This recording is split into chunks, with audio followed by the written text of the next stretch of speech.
ଭାଇଙ୍କ ଏନଗେଜମେଣ୍ଟ ପରେ ଆମେ ବାହାରିଲୁ ପୁରୀରେ ଥିବା ଚନ୍ଦନପୁର ସ୍ଥିତ କହ୍ନେଇ ବିଦ୍ୟାଧରପୁର ଗ୍ରାମରେ ଥିବା ଶିରୁଳି ମହାବୀରଙ୍କ ପାଖକୁ। ଏମାନଙ୍କ କି ଷ୍ଟାଇଲ ଲୋ! ଦେଖନ୍ତୁ ସାଙ୍ଗମାନେ, ଆପଣ ଯେତେ ଯୋଉଠି ବି ଥାଆନ୍ତୁ କିନ୍ତୁ ଗାଁର ଭିଉ କିଛି ଅଲଗା ପ୍ରକାର ଥାଏ।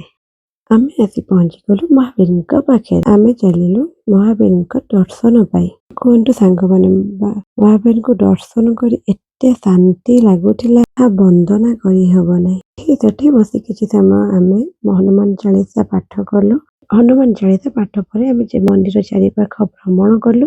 ଚାରିପାଖ ବୁଲିବା ପରେ ଆମେ ବାହାରିଲୁ ଜଗା ଦର୍ଶନରେ। ପୁରୀ ଆସିଛୁ, ଜଗା ଦର୍ଶନ ଯଦି ନ କରିବୁ ସେଇଟା ହେଇପାରିବ କି?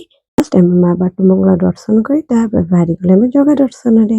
ବଡ଼ଦାଣ୍ଡରେ ପହଞ୍ଚିକି ବଡ଼ ଦେଉଳକୁ ନେତକୁ ଟିକେ ଚାହିଁଦେଲେ ଯୋଉ ଶାନ୍ତି ଲାଗେ, ତାହାର କିଛି ତୁଳନା ହିଁ ନାହିଁ। ଦର୍ଶନ ପରେ ପୁରୀ ପ୍ରସିଦ୍ଧ ଟିକେ ମଟର ସୁପ୍ ପିଇଲୁ, ତାପରେ ଫେରିଲୁ ଘରକୁ। ପୁଣି ଦେଖା ପୁଣି ବ୍ଲଗରେ। ଜୟ ଜଗନ୍ନାଥ।